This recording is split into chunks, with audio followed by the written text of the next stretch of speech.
There we go. And we're live for the Pulse episode number 18 with our hosts, myself, Ryan Turner, and in my opinion, the main event for East versus West 9, Derek Smith. How you doing, Derek? Good, man. Are you ready for Medi? 2 weeks out, not even. 2 weeks. 2 weeks. Last table time was yesterday. Still aching, but everything's feeling good. Just dialing in the moves, and it's gonna be rest up. I'll lift this week some high rep stuff. Try to go get a little explosive with it, and that's about it.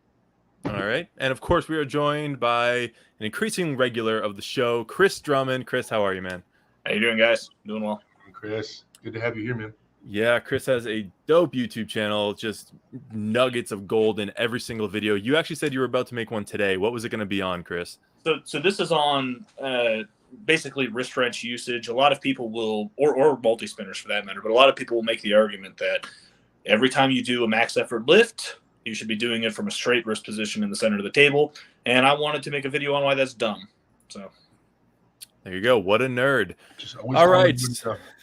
So if you are new to the Pulse, what we do here, we help run the Arm Wrestling Reddit page. Reddit's like a giant forum, a giant message board where you can upvote posts if you like them, downvote them if you hate them, and we're going to go over the most upvoted posts for the past week, and then we'll get into some user-submitted questions about training, meta stuff. So let's get into it here. Our top post for the past week was a contracts meme. We already talked about contracts a fair bit last episode, so I don't want to spend too much time on there. Pod Waleska asked, can I arm wrestle with a friend at home without Engin's permission? No. Unless your name is something like Todd Hutchings, you're probably fine to arm wrestle at home. I wouldn't sweat it. Chris, you want to give us your quick thoughts on the contract controversy, if you will? So the thing is, I don't know enough about the intimate details of the contracts. If it's like WAL versus PAL kind of thing where it's, if it's really, really exclusive and everybody's only allowed to compete in that organization ever, that's kind of bad. I remember when I went to Gus's Outback once and Joel Hudick was there.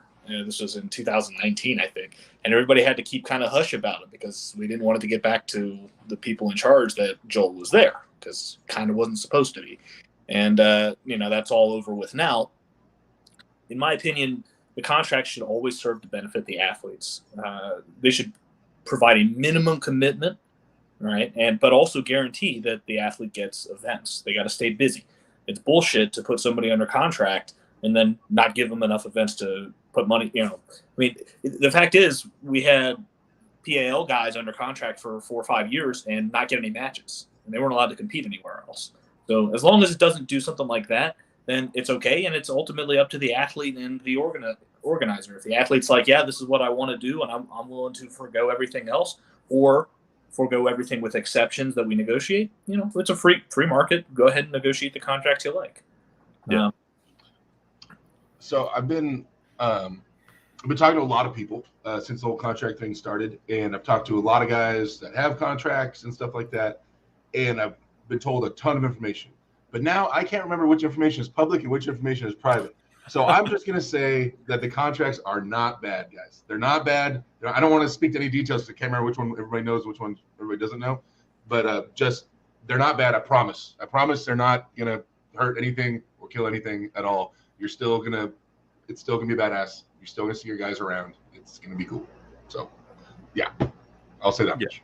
Right. Yeah. If there was going to be someone to do it, it's good that Engin is the guy, someone who lives, breathes arm wrestling. But, yeah, we'll see. Time will tell how this all shakes out. Next up, we have a post from Y Nefarious saying Toddzilla's one funny dude. Toddzilla updated his cover photo on Facebook with a dinosaur, a Godzilla representation, eating a goat. Do you guys get the reference? Yeah. Do I need to spell it out? Everyone in chat gets the reference. There must have been a moment. Okay, so the moment at the end of when John walked up and asked Todd to rub his head. In Todd's mind, especially Todd, you got to think about how long Todd, he still does, always looked up to John, went and trained with him, was chasing him forever. That moment, regardless of if it's, because John's older or whatever, that moment must have been a pretty important moment for Todd. No matter what he says, no matter how cool he tries to act, that had to have been a pretty important moment for Todd, I would think, John kind of like, all right, get it. Rub my head, submitting, you got, I don't know. Submit to the head rub. Kinda, But honestly, for me, when I watched that match, it was just sad. It's like, oh no, John, don't go, John. Oh, don't do it like that, Derek. He's looking rough. It was looking rough, man. Chris, any thoughts? It's like watching your dad get beat up. Yeah. Oh, I hope John isn't watching this. The poor dude. Listen, I wouldn't be the arm wrestler that I am if it wasn't for Todd Hutchings. All right. I actually don't think he likes me, but that's okay. But it's still kind of hard to see. It's kind of hard to see John. I mean, from the very first hit, he didn't have a shot in that match. And I did not expect that at all. I mean, that, knowing John's level and what he's done, just in the last year, and I know he's took some time off, but I would not have guessed that Todd had progressed that far. So it's great to see that Todd's there. That doesn't really diminish John. It just says that, the guy that didn't take the 5-year gap, he just kept getting better and better. And so in John's weight class, where do you think he's ranked in the world? Like I had him at, top 3, top 2 at his weight, like 115. But what do you guys think? Well, I still think that in a rematch, he has extremely good odds against Irakli, extremely good odds against Angarbayev. I think he made mistakes in those matches, and also just physically. I hate fouling for restarts. He should have won against Irakli, 3-1. He really should have, but it is what it is. John is still probably top 4, and he could easily be number 2. And I actually think that John has better odds against somebody like Angarbayev than Todd Hutchings does, although I think Todd's got good odds to beat him as well. Still up there. He's still the man. Yeah. And it was still hard. Right off. It was still a hard match for Todd. He was in control, but if it was easy, he would have run him over, and he didn't. He got stopped, and it just Yeah, no, I think that's a fair assessment. When you look at John versus Irakli, look at John versus Angarbayev, right? Took the first round against Angarbayev, if I recall correctly. Like, he's still there. I just wonder how his shoulder, if it's deteriorating or is it still getting better with the stem cells and everything. That seems to be the key point. But yeah, no, don't sleep on John. I'm sure he's not going anywhere. Now, next up, we have a post by Mr. D's Nut, singular. He puts a comparison. Speaking of John Brzenk, it's John Brzenk versus Jerry Cataret. I think this was at Mohegan Sun with those blue shirts back in mid 2000s, early 2000s, something like that, and compares it to Hermes versus Jerry at East versus West 8. Try to get this as big as I can for you guys. The crazy thing is, people think that's the same move, and that is a world of difference right there. And if they can't tell that is a world of difference, one is completely above the wrist and one is completely below the wrist, and hitting entirely different strengths. You see Hermes has Jerry's fingers against his forearm, whereas it looks like John came more forward. We can't see the elbow pad in the top one, which is unfortunate, but you want to elaborate more, Derek? It's just like, when you attack below the wrist, now that's one joint out of the equation. So now it's more taxing directly onto the elbow, directly onto the chest, shoulder, bicep, and things like that. When you're above the wrist, obviously you're going to be utilizing leverage, bending their wrist back, so it's hard for them to apply pressure. Against Jerry, generally he likes to have his wrist bent back, but by the time Hermes bent his wrist back, it was already too late. He'd already exposed his arm and his bicep and then rolled out at the end to finish it. I think John, I watched that match. I don't believe John rolls out at the end. I think he just tries to keep connected to Jerry's wrist and then brings him down inside. So it's a bit different approach to finish all the way through Jerry's bicep, which I think is more difficult. I think Hermes did it the smart, easier way, path of least resistance. But yeah, I mean, it's just from the outside, I can see how it looks the same, but it's just like the pressure you'd feel in your arm is a wildly different pressure.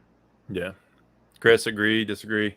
Well, I mean, it's clear that what Hermes does there is the roll at the end. If you watch the highlight video, Hermes does start by connecting low with the bottom of his hand, and he rolls when Jerry goes to flop, whereas John, he never really had, probably since the 90s, he never really had the explosive ability to just knock Jerry off like Hermes did.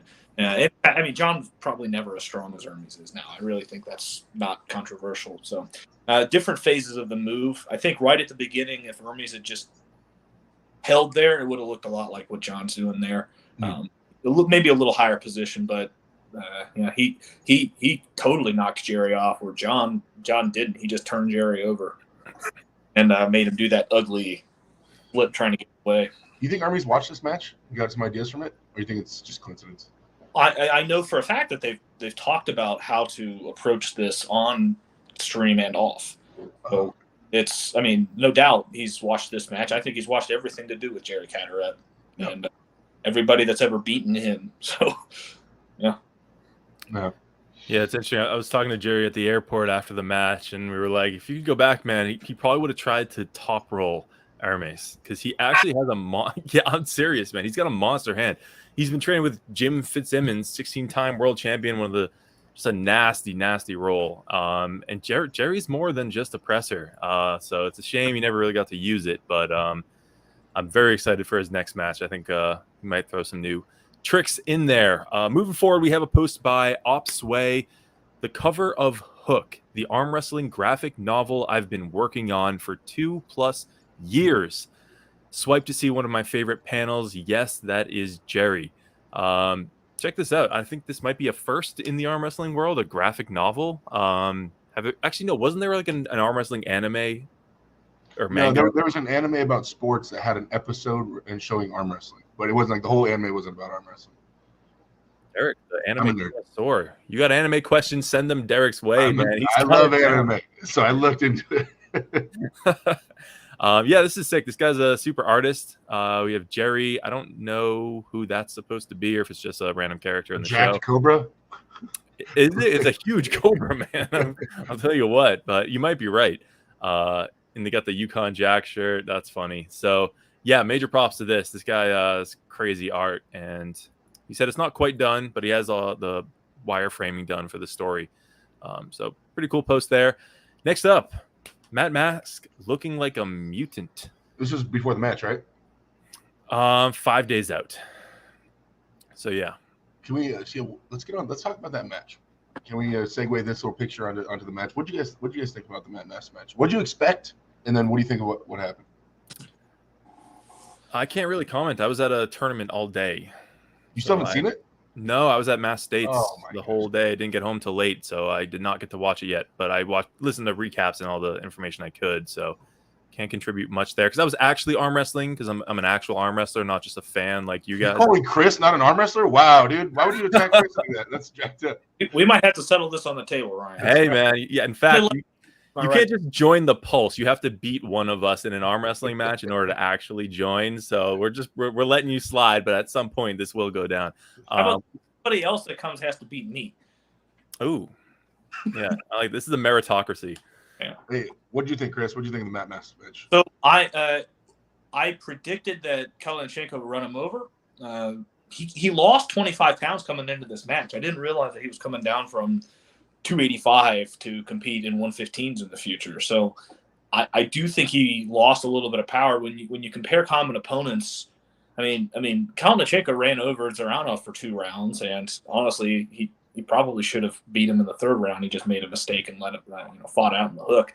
The level of Zaranov is so high. The guy has 6 WAF gold medals. Yeah. Right? I put him above Sandras. I put him above all these guys that are competing. Jordan. I mean, Matt couldn't do anything with Sandras and Jordan. And Kalinchenkov just blew him up for 2 rounds. But it's possible that it's just endurance. I mean, at the end of the day, he did 3-0 Matt and then get turned around and almost reverse swept. But I never would have predicted what happened. I mean, it was incredible. When has Matt Mask ever come back from a deficit? Yeah. What a match. So, that last round was like, it was the scene is set. It's in Canada. The crowd is going absolutely insane for Matt's comeback. I mean, it's freaking out. Babies are screaming. People are fainting and stuff. It's wild. And then the final round, it was the most like anticlimactic round like ever. It just went it wasn't even like war like it just pressed him went just what. And Matt's like, damn it. Like it was so like, and the crowd was silent. I mean, I think Sergey had that move. I think Matt thought, I'll be able to catch it and take him over. Yeah. And he did not protect center, and he didn't. He was sitting back. He wasn't protecting the center at all. Yeah. But I didn't expect Sergey to have that move. Yeah, I thought he was done. He tried the same thing like 3 rounds in a row or over 2-3 rounds in a row, and it was not working. And just tried to dump after the top roll, but when he hit it off a go, what do you know? Sergey Cataract. But in terms of Matt Mask, and everybody says, he's done, and I think he still at a high level, especially in certain things and at certain angles, in his hand and stuff. I think Matt is still impressive, and I think he can still get better. I don't think he's done. That's what I'm getting to. I don't think Matt's done. Everybody says Matt Mask is a thing of the past. He can't go anywhere. I think Matt is still impressive.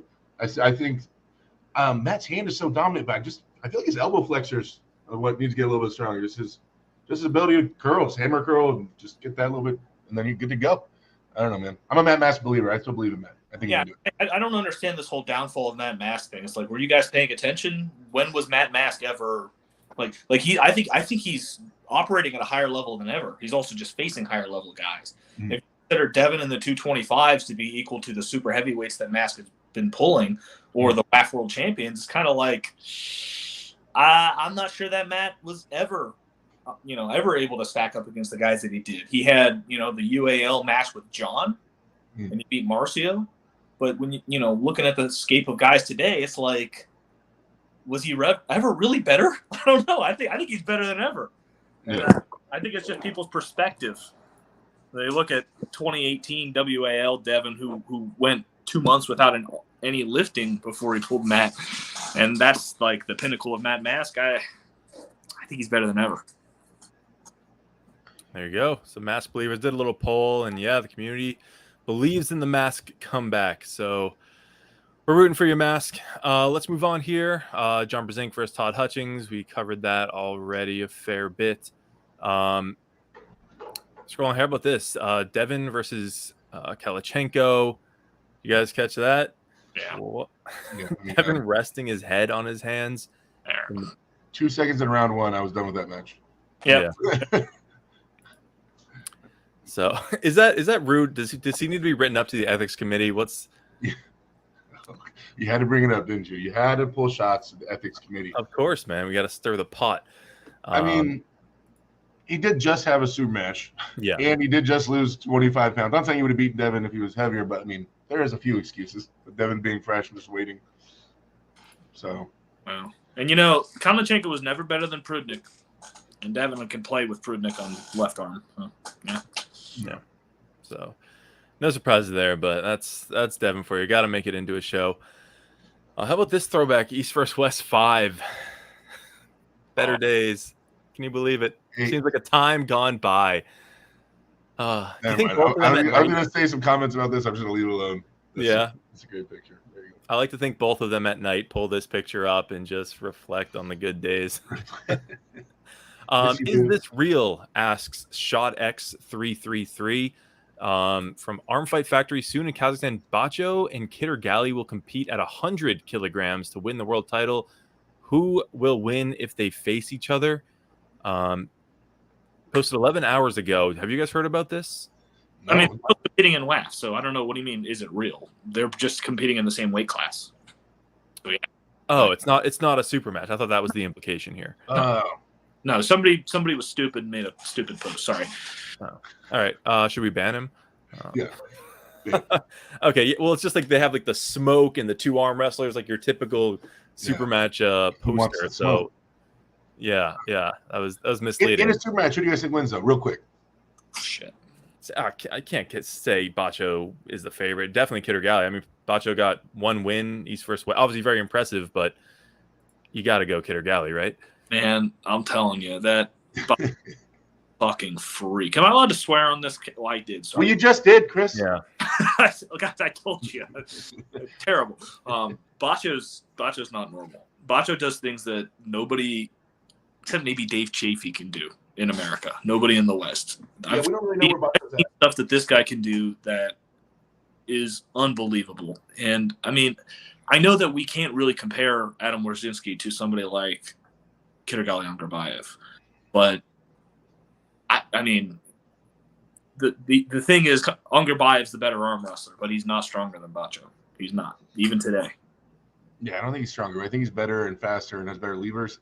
I think I'd give it to Kidder Gali.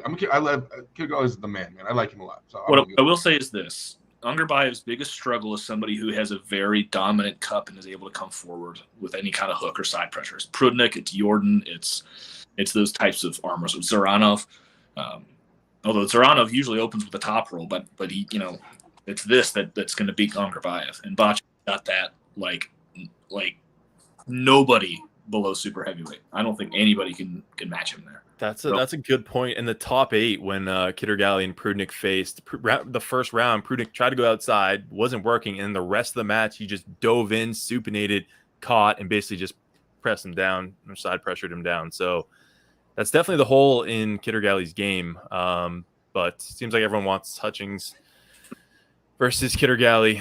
But yeah, interesting. Very interesting. Moving forward here, we got Larry Wheels and Leonidas Arcona will have an official super match by Tuxhorn.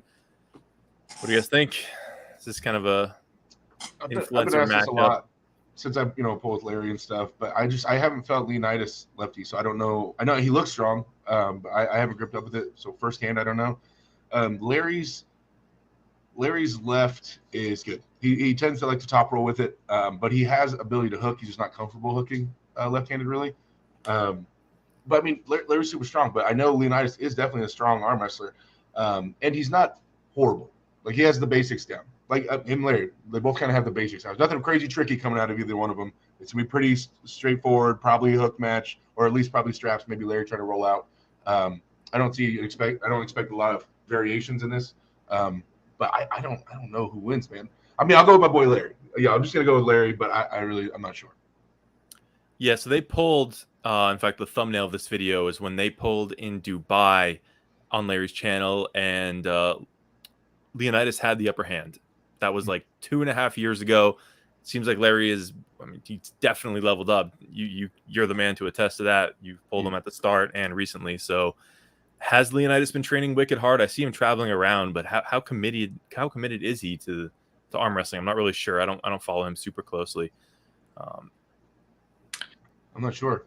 It's like Larry's gotten stronger, but it's more like he's starting to learn how to use his Larry Wheels strength in arm wrestling. The strength we were all worried about, like he's starting to understand how to put them all together a little bit and apply some freaky Larry Wheels strength on the table. Yeah. It's just left, right? Not both? They're both. Leonidas is a big lefty. I'm pretty sure it's going to be left. Maybe they'll go both. I don't know. Yeah, I know it's at least lefty. Yeah, Lagia is saying Leonidas has a nasty sticking point on the left. So that's interesting. Certainly get a bunch of views. Prime trading card of John Brzenk has been released. 10s across the board for stats posted by Y Nefarious. Anyone disagree? Should he have gotten a 9? I wonder if Egan had a hand in that. Egan's got such a crush on John. It's adorable. I don't think John should be 10s across the board. No, I don't. Okay, bye. Where do you think he should take a hit? Hold on, let me pull up the past week's top posts so I can see. I can't read it very well on the screen here. I think you had 10 out of 10 of explosiveness. When was John ever 10 out of 10 on explosiveness? 1993. So okay. A little earlier than his prime.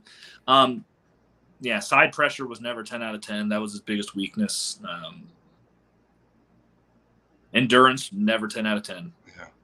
I mean, he got through matches sometimes, but I think it was just because he was stronger and a better arm wrestler. Like his match with Farid, who the only reason people think of Farid as having really great endurance is because of that match. Yeah. Otherwise, I mean, you give him a 7 or an 8 for explosiveness and endurance, but yeah. And John's the first one to say he doesn't have good endurance. I mean, he's told me to my face a bunch of times. He goes, "Derek, I'm fast twitch. I got some good ready goes in me, and then I'm gassed. I'm done." So like, yeah, I mean, I get it. Pay homage to the GOAT. Give him all 10s. I get it. But yeah, I don't know if he was all 10s on everything. Yeah, I think this was more just like an homage to the GOAT, like you said. I'm not sure how serious. I think Engen's probably like, who are we to tell this man that he's not a 10 in any category kind of deal. World champion, bunch of championships, so I'm not. Yeah. Speaking of Bacho, we got a post from Oust Jew 96, and here's Bacho doing a preacher curl from a dead load with 70 kilograms, which is 154 pounds, and kind of quarter repping it at the top. Fake weights exposed. Derek calling him out. Here it is again. I can only sleep at night if that's fake weights, so I'm just gonna assume that he's cheating somehow. There's a string on the roof, someone's helping him pull. We can't see it.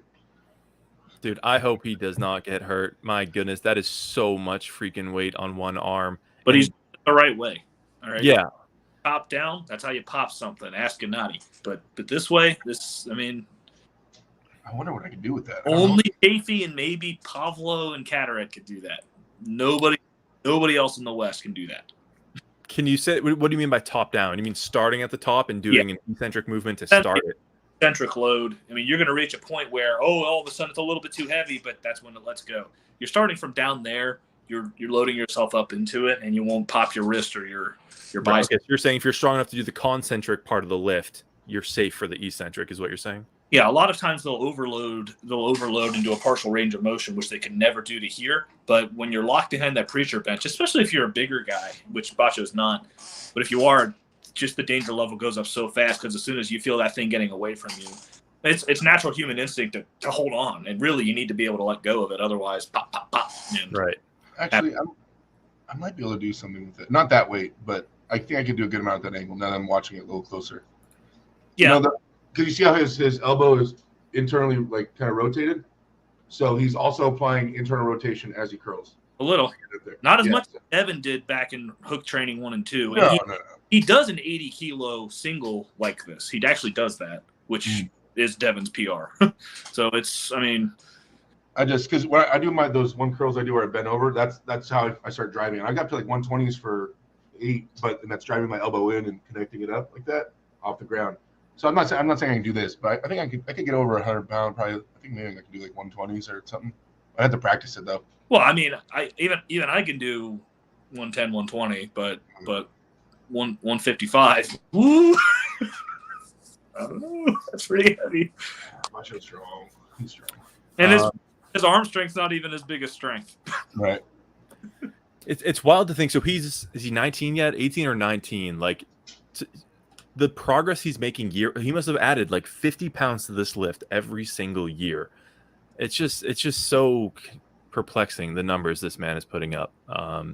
So exciting stuff there. Next up, we got a post from Equivalent Ask 9250. Guys, put a little more effort into your usernames, will you? Mind games have started. Devin made a post on his Instagram story of let's do some arm wrestling trivia. Do you guys know who these arms are?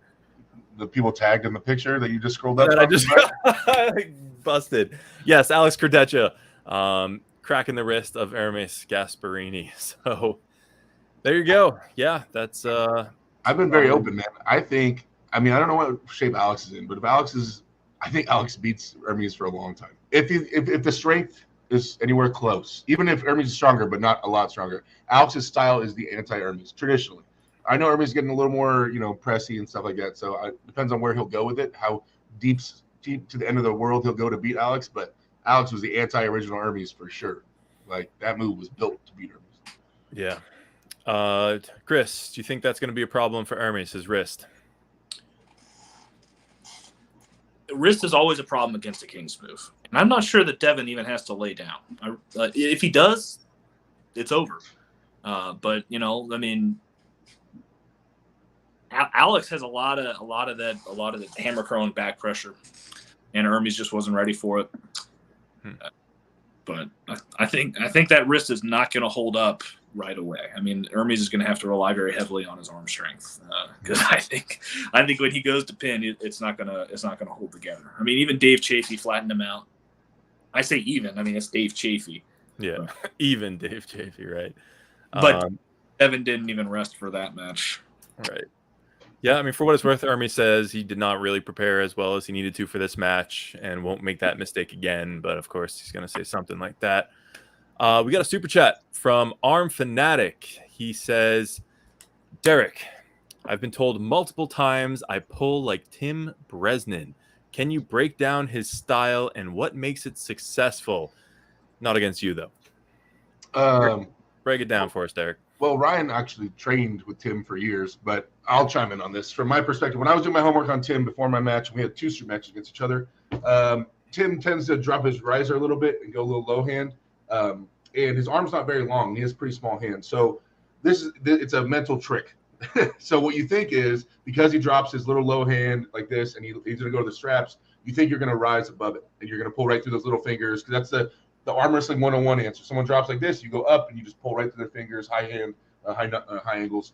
But the thing that makes Tim successful is he has crazy strong fingers, like the strongest fingers I've ever felt ever on a human being. It's wild. And so the first time in a super match, I tried every round, trying to go out, even trying to escape, and Tim was just like crushing me. I couldn't get away. So it's basically showing the obvious exit, the obvious answer, and then just cementing that so it's not. So everybody always tries to roll Tim out. And then since he's a low hand top roller, that's the anti-hook move generally, right? So he's waiting for you to try to chop in on a hook, and he'll just keep on pronating and rolling out in the straps. So I found a sweet angle kind of high to the side. Rather than trying to go through the fingers, I went through the top of the hand up here, which kind of ended up working out for me. But I think that tripling down on hand and finger strength, and then a lot of strap pulling and staying committed to that outside move and pronation. He's very pronation-based arm wrestler. Everything lives and dies by Tim's pronation. If you can stop his pronation or crush it, a lot of it starts falling apart, in my experience. So, yeah, I mean, triple down on pronation, get those elbow flexors ready. I would say one of Tim's things is he doesn't fight a lot center table, so that press option is never really there for Tim. I'd say if you want to be an upgraded level, maybe start working that center table pressure, so you can have that option if and when you need it. But yeah, fingers, pronation, work center table. What do you think, Ryan? Yeah, no, that's about right. Just crazy constant brachioradialis back pressure and so much pronation, because his hand's really fat. He's got a big hand. It's impossible to turn him palm up. Not impossible, but it's very difficult. Tons of back pressure. He adds side on top of it.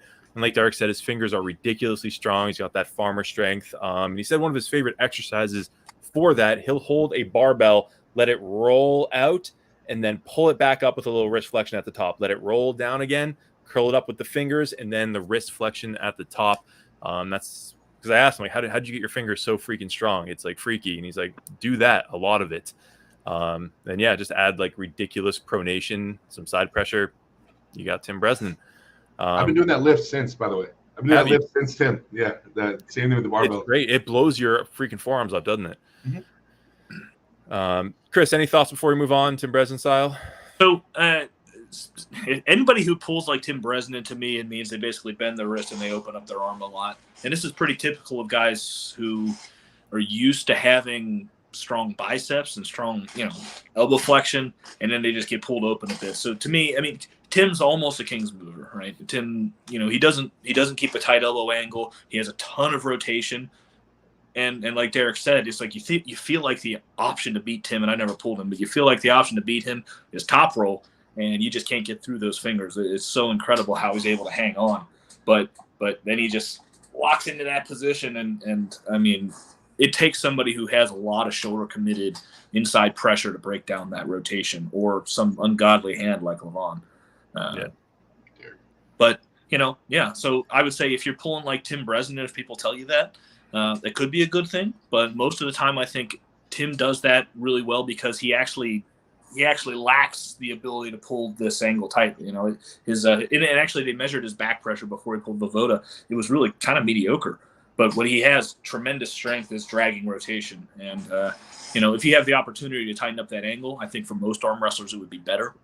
But having a really tight spot there to sit back into, it's awesome. So he's things moving with hand, with his wrist bent, and that's nasty.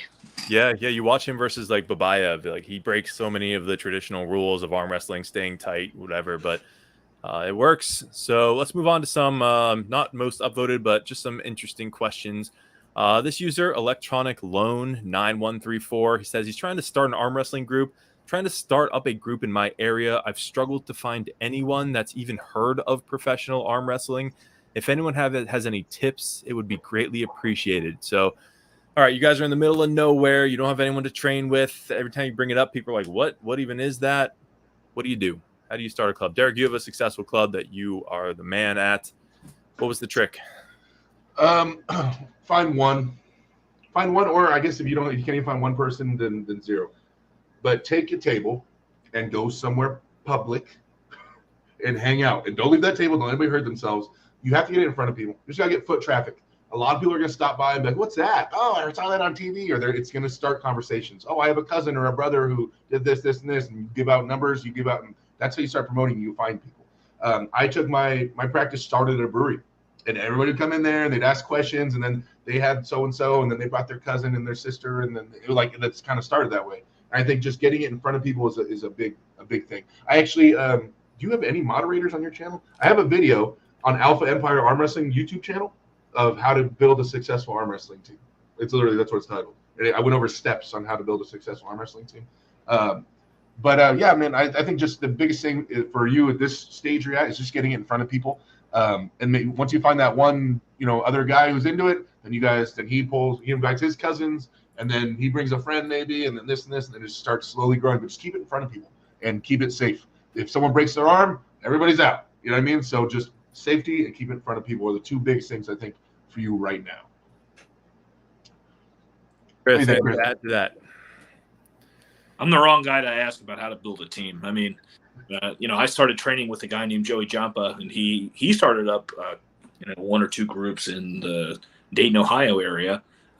But I don't go to arm wrestle all that often. I'm a bit more of a gym rat like Todd Hutchings. So there you go. I guess one thing to add would be get on ArmBet.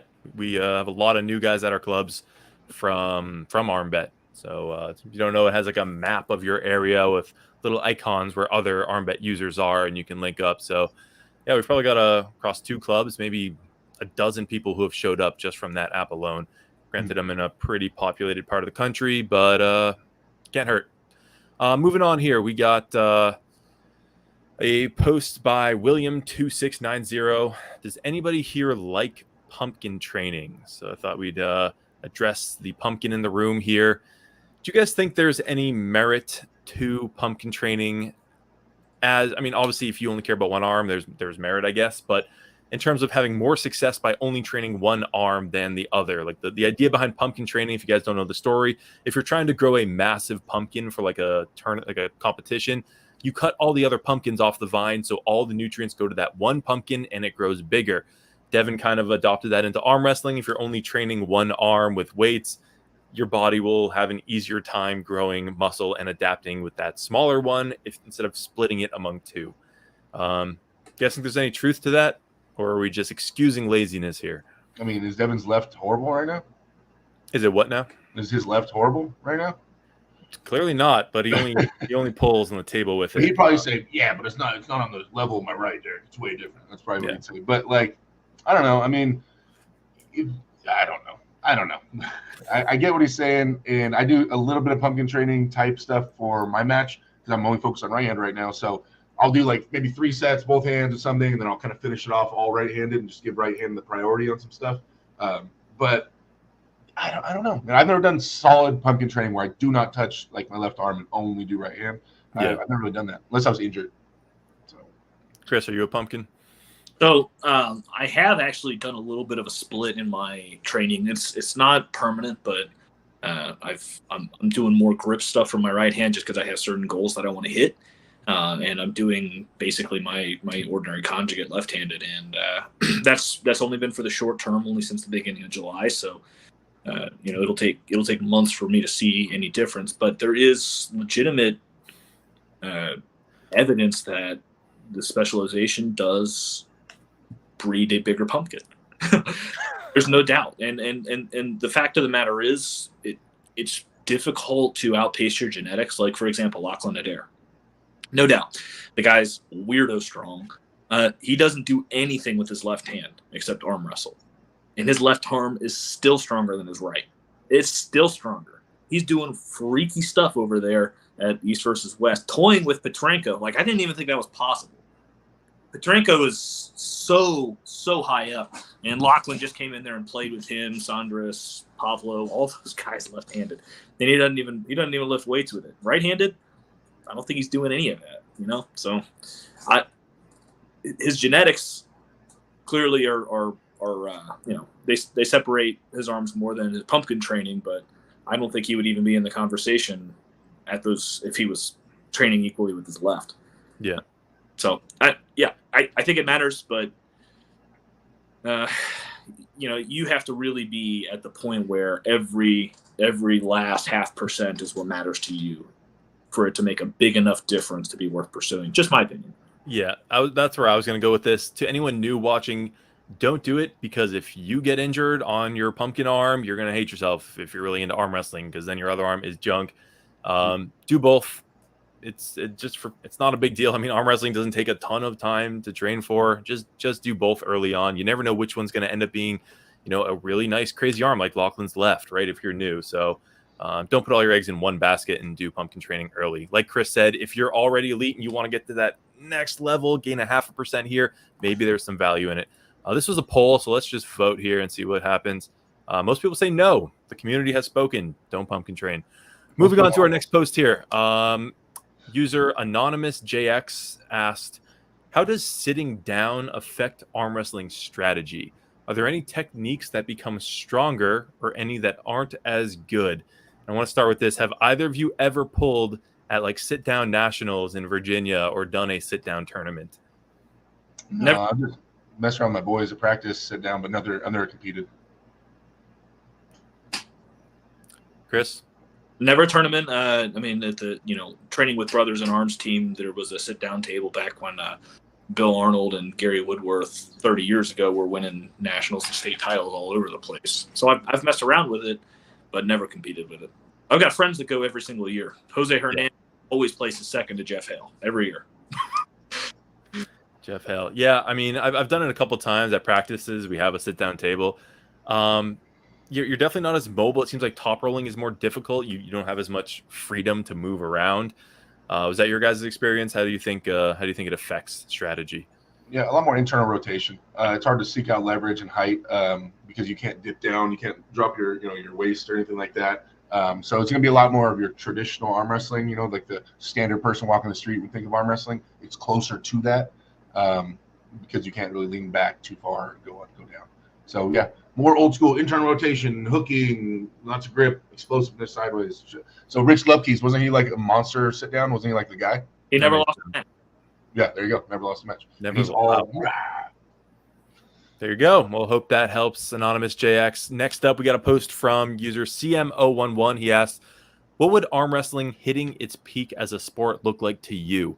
We as a community constantly use the phrase, quote, growth of the sport, end quote, in our discussions, especially over the last few days. Please describe what criteria would have to be met for you to consider arm wrestling to have hit its zenith.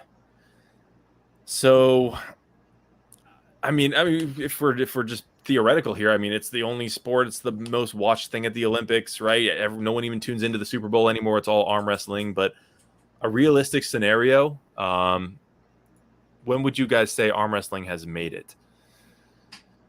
So I commented on this post, and I said I'd be satisfied if we're just not compared to slap fighting every time we're brought up. Oh my God, that's so relatable. Yeah, do that. I don't want Olympics. They will screw it up worse than they did with judo. But yeah, no, just accepting that it's a sport is a big step already. All right, because there's a ton of stuff. Like taking the Olympics as an example, I've never met anybody that's played handball. It exists because of the Olympics, and it exists for the Olympics. You know what I mean? Arm wrestling, anybody can do. Once people realize, yeah, it's a competitive sport, and that's enough. Something that people are wanting to watch but not participate in. Fair, yeah. I think a good metric might be if it's a regularly spoken about sport on ESPN. That's probably a decent sign that you've made it. ESPN 2. Fair. The Ocho, right? Derek, any thoughts on this? Have you put any thought? Like, what do we need to do here? I've thought about it. I read the same post. I saw Chris's response to it too. It made me laugh. But I don't know, man. I want this to be a big sport. I want it to be a mainstream sport. Would be awesome. And I feel like that happens once we see big money into it. Obviously, big money will attract people. Suddenly, a high school kid doesn't want to be an NBA player. He wants to be an arm wrestler. When you can be rich and famous doing it. Like so. When I start seeing Devin Larratt on a Mercedes-Benz commercial, or something like that, like a big sponsorship and one of our guys on there, like mainstream, I think like, all right, we've hit it now. Now people are seeing this, they're asking who is this, and they want to. The growth of the sport is cemented, at least. But that's more prevalent in North America, I guess, from my eyes, because that's where I care about most for arm wrestling. Yeah. But yeah, I mean, because once money comes in, it changes the game. It changes everything. The way it's viewed, the size of the tournaments, the contracts, the training facilities, it changes all of it. So yeah, I don't know. I guess a sign that there's a lot of when there's a sign there's a lot of money being poured in sport, then I think we made it. Sounds kind of greedy, but yeah. I had a real life conversation. They said as soon as you want to talk to an athlete, you have to talk to their agent first. That's when you know you've made it. So there you go. There we have a post from Slumerican High Hooker saying starting position ? That's the title. He writes, noob question here. If I am pulling right-handed, what's the reasoning with my left foot leading? I understand it as a fighting position and it feels right, but at the table with my left leading, it just feels awkward. Am I crazy, or you shouldn't have your left leading if you're a right-hand arm wrestler? You don't have your opposite foot leading when you arm wrestle, right? Whoa, dude. No, you're trolling? Okay. I was like, wait, have I been doing it wrong this whole time? Yeah, you'd be better if you were doing it right. Yeah, you're just saying that for our super match, Chris. Okay, so yeah, don't do that. First and foremost, I guess, switch it up. Put your right foot forward. Then there's also, do you guys ever put your foot up on the table, either on your side or your opponent's side? Is that a trick you guys use? Yeah, I pick up both my legs and I put them on the opponent's legs of the table. My 6'8" ass. Both of them, huh? Both feet off the ground. And yank it back as hard as I can. Oh, I can't wait to see that with Mehdi. So no, I assume I don't think I've ever seen you doing that, Derek. No, either. No, anyway, no. If I tuck in real hard sideways, like we're in a deep committed wrist to wrist hook, I'll put my foot on my own leg, that leg of the table, and drive sideways. I'm flexible enough to do it. Yeah. But I talk about this in some of the seminars I've done and stuff. In terms of foot placement, your competing foot, your right foot in this situation is generally forward. Generally, a standard stance would be like shoulder width, right foot slightly forward. Where your competing toe is faced or where that foot is placed shows which direction you plan to drive. If it's forward with your toe forward, you plan to drive back. If it's to the side, you plan to drive to the right. Right? It shows which direction you're planning to drive. Your off foot, your non-dominant foot, your left foot in this situation, where that toe is faced shows where your shoulders are going to end up. You'll be naturally twisting. If your foot's placing out this way, then your natural inclination is to twist. If you just do it like just sitting here or just standing, stretch out your toes, and your body's going to want to twist to the center, in between where your toes are faced at all times. So it shows where at the end of your motion, if you're going to be twisting a lot, or if you're going to try to stay more squared up, depending on where your toes are faced. It's a general indication, but it sucks that at a table you can't really see through the table. So as like a coach, I like to yell it out, like he's going straight sideways. You can see like with his legs up on the side of the table, like where he plans to drive. So it's just a big indicator, but you can switch it up too. Chris, foot up ever? Yeah, so as soon as the match stops in any position except King's move, I'm going foot up. And I have a King's move, but even then there are situations where it makes sense, but it's very natural for me to transition with my feet. I don't even think about it. It's just as soon as I get any wrist bend, any kind of top roll position, odds are high that I'm going to do something to bring in my shoulder. Unless I'm like right here trying to pin, but I don't think I've been in a position like that where I couldn't pin since I was a first year. So I'm bringing full run. It's just bam. There you go. Interesting. Performance enhancing pancake said if he's doing a very open top roll, he'll put his left foot forward. So I guess if he's going to fight over his own pin pad, he might do that. But you don't do that if you were King's moving, right, Chris? You still keep the right foot forward? So I don't have that right-handed. This is left-handed, but right-handed, it's very natural for me to go foot up, even in the setup. Like even if I'm top rolling, I'll put my foot up on my own side because I'll do a lot of shoulder commitment, and I'll top roll with my arm very far inside like this. So I'll be top rolling in a position like this that allows me to support my humerus or support my radius with my humerus. Yeah. Okay. It's a lot harder to hook me, and if we do turn into a hook, then I'm doing it from a shoulder position. So there you go.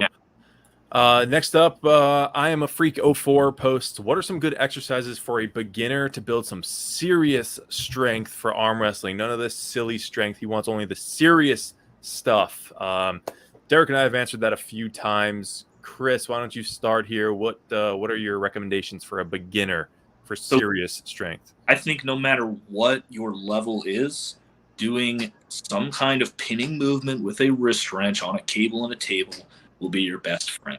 For me, doing it from a high angle or doing it from a low angle where you're coming more across, that's a little bit more advanced. You have to have more trust in your shoulder and your humerus. If a beginner does that, they can mess things up. Starting with isometrics and doing volume and not going for max effort lifts until you're ready for it. But this is what I've seen has had the biggest carryover. In any position, that wrist wrench basically mimics a guy's hand or a guy's forearm. It just depends on how committed your shoulder is, basically. And all that pressure is right there on the outside of that wrist wrench, which is right where a guy's radius bone is going to be rotating into your hand. And you're only going to beat a guy unless you're flop pressing. You're only going to beat a guy by turning him over. Every single match that you win, unless you flop press, you have to do this to them at some point, right? So The initiation, the fastest thing that you can do at the start is bend your wrist and do a little internal rotation. So if you're combining those things together, just getting tight and using that wrist wrench, you're going to have the best application of whatever forces. And there are other things that are great too, but if you want to build power and there's only one tool you're allowed to use, the wrist wrench is your best friend. Yeah, I saw your Instagram post today. That was some serious weight, man. That thing I was like waiting for it to move, and then it barely did. I got about 6 inches clearance, but you know what? Todd Hutchings' record on that's only 110 pounds, and he's done that with big and small wrist wrenches. He only does it from a higher pulley angle, but he does the same commitment to the corner. He doesn't pin it down to the table. I have a variation of that, which I can do about 100 with. That was a bit of a shocking PR for me. What radius do you use for your wrist wrenches? So that one's the diameter. Is 2 7/8. That's the most common one I do for vector work. But when you're doing something, and this is the kind of stuff I was going to discuss on the video I was going to film, but it's unfortunately too late now. I won't be able to do it. But for anything that you have your wrist already fully bent in, the diameter doesn't matter that much. If it's really small, then it's grippy, and if it's too big, you can't do anything with it. But if you're between 2 and 3.5 inches, you should be lifting about the same weights.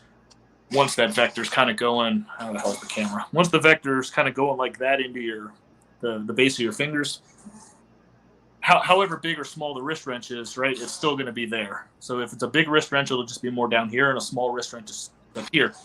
But and that's kind of the idea when you're already turned in. Something's not trying to escape out of the bottom of your hand. It's trying to go, it's resisting your hand. So fingertip pressure is not that important.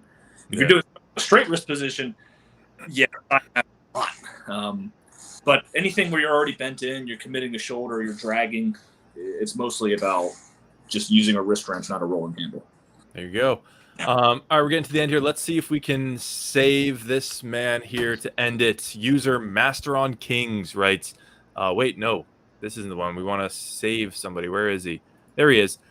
User TopHouse6859 writes, I can't win an arm wrestle against an untrained man despite decently strong in every lift. So why don't we help this man out? Why can't he beat an untrained man? To give you an idea of my strength 1 rep maxes, my barbell wrist curl, done how Voice of Arm Wrestling does in his video, is 60 to 70 kilograms. My riser is Devin Larratt style, is 27.5 kilograms. Pronation, 27.5 kilograms. Bench press, 120 kilograms. Overhead press, 85 kilograms. Bicep curl with a little cheat, 90 kilograms. These are my stats, and yet my untrained dad, it's his dad, who doesn't even work out. He doesn't even work out and has no idea how to arm wrestle, can easily beat me. Our technique is the same. What's going on? How is he thrashing me so much despite me technically being way stronger? I can't move him one bit. He's like a brick wall. Well, I have some news for you, Mr. Tophouse. You are not technically stronger than this man. That's just the facts, man. Empirical evidence is the best evidence, and empirically speaking, you are not stronger than your dad. So internal rotation seems maybe is the problem here. What do you guys think? Did anything jump out at you on these numbers? Well, first up, you go first, Chris. Go ahead. Yeah. So first thing, Mister, I hate to tell you this, but you're not decently strong unless you're comparing yourself to other untrained amateurs. That's like it's normal for a guy in their first 3 months to be doing what you're doing, and that's okay. But there are a lot of guys who pull in the amateur class for 2 years, And there are some guys who are too strong for the amateurs their first time on the table. That could be your dad. We haven't seen you guys arm wrestle. It's very possible. I wrote this all in a post, and I deleted it because I sounded like a dick. But it's well, very... Now you care. Now you care. Ocean's a little bit better. I don't sound like an angry internet troll. We have no idea how these guys are arm wrestling. I think most likely is this guy is trying to pull a lot with his bicep. He's not doing much with his wrist, and his old man is just committing with the wrist and locking him out, and he can't budge him. That riser isn't going to beat anybody by itself. That rotation is kind of, I mean, I train a lot of people who are doing that or better the very first time they do a locked rotation lift. So there's okay bench press, okay overhead press, surprising bicep curl. I'd like to see that, but otherwise, nothing that would say I'm a strong arm wrestler. And a lot of people are just born with more than that. So it's possible his old man could just smack him around if he did the same movements. Scroll down a little bit, Ryan. So he said he doesn't work out. He has no idea how to arm wrestle. Can easily beat me. Our technique is the same. So you have no idea how to arm wrestle. You just said that, right? Because you said he doesn't know. He has no idea how to arm wrestle. Our technique is the same. So, and you posting this kind of shows that you don't really know what's going on there, right, in terms of arm wrestling. So, yeah, how can you say that he doesn't know what's going on, or you guys have the exact same technique if you don't understand arm wrestling, right? Because you don't have a trained eye, you're not noticing what might be going on, the small changes in what your dad's doing compared to what you're doing, right? Because you don't know what you're kind of doing. So you might not notice if his arm is more vertical than yours, if his elbow is out and he's setting a wedge, like not intentionally, but his style from probably arm wrestling with his dad since he was younger, he's developed whatever, right? And you can factor in old man tendons and things like that. But I'm just saying, like, you think you understand he's doing the exact same thing as me, but you don't know what you're looking for because you're not a trained arm wrestler. So I wouldn't assume that you guys are doing the exact same or that necessarily you're way weaker than him. I would say it's probably some kind of factor during the match. Post the video of the match, and I'll be able to tell you exactly what's going on and exactly why you're failing and losing to your dad. But to write a description when you identify that you don't know what you're talking about, kind of how are we going to read into that? You know what I mean? So that's what I'd say, I guess. Just post a video, man. Don't tell me about your gym numbers. I don't care about that. Yeah. We also don't know your dad's gym numbers, right? Like maybe he outlifts you on all this stuff, right? Just because it doesn't work out doesn't mean he's not strong in other ways. But I think in conclusion, the dad move is just OP. And that's going to do it for tonight's show. Thank you, Chris Drummond, for joining us, man. You are a wealth of knowledge. We really appreciate having you on the show. Before we sign off here, if you guys want to support Derek, he's got a big match coming up. Go to the awswitch.com. The awswitch.com. What's up there? So that's right. We got lady shirts on there now, too. Bridget launched crop tops and regular ones, alpha female that has a team logo on the back. They're pretty badass shirts. Oh shit! Look at these. Yeah. So you guys use discount code. You can use AWDerek, save yourself a little bit of money, and get Bridget shipping some stuff out there. I want to say though, make sure you guys subscribe to Chris Drummond. Do you still not have any moderators in your channel? I probably do. Or I don't know. Yeah, okay. Chris. Someone post a link to Chris's channel. You guys subscribe to Chris's channel. Obviously, that's the one thing we can give him back for coming on this channel is hopefully help get him some more subscribers. If you guys don't subscribe me, cool. It'll be on my channel next Monday. Yeah, I mean, all the rising tides raise all ships. I can never get this saying correct. I don't know how to say it. So, but yeah, if you guys are not part of the Reddit, by the way, obviously us three are all active on Reddit. You guys go through there. It's not the nicest place, but there is a lot of arm wrestling discussion going on. Just keep your gloves up. Keep your gloves up and protect yourself and go in there understanding that people are mean and unknowledgeable and learning. But it's either way, it's a very active place for arm wrestling. If you're looking for a place to talk about arm wrestling a lot, there's definitely a lot of conversations going on. And it's one of the biggest groups of arm wrestlers or arm wrestling fans and arm wrestlers put together on the internet. I don't know. There's a couple Facebook groups. I think the Reddit is probably like number 3 or 4 in terms of the biggest groups on the internet. I would think. 17,000 members, top 5% of all Reddit pages. So yeah, it's doing good. Yeah, it's a great place to hang out. And Chris, do you have anything else you want to plug? We got your YouTube channel in the chat. You're on Instagram. Yeah. So, I mean, just you can email me if you want to talk, or don't message me on Facebook.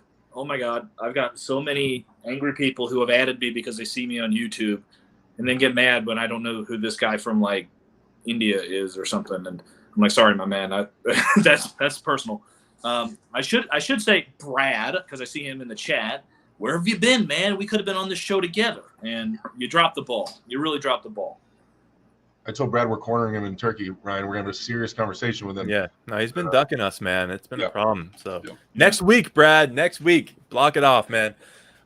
We got to talk to you. You got a big match coming up. So, yeah, there you go, guys. I think Aussie Arm Wrestler just went live. So head over there. Tell him we sent you. Again, next Monday, it's going to be on Derek's channel, 3 p.m. fake time, 6 p.m. Eastern real time. We will see you there. Thank you for tuning in to The Pulse, and we'll see y'all next time.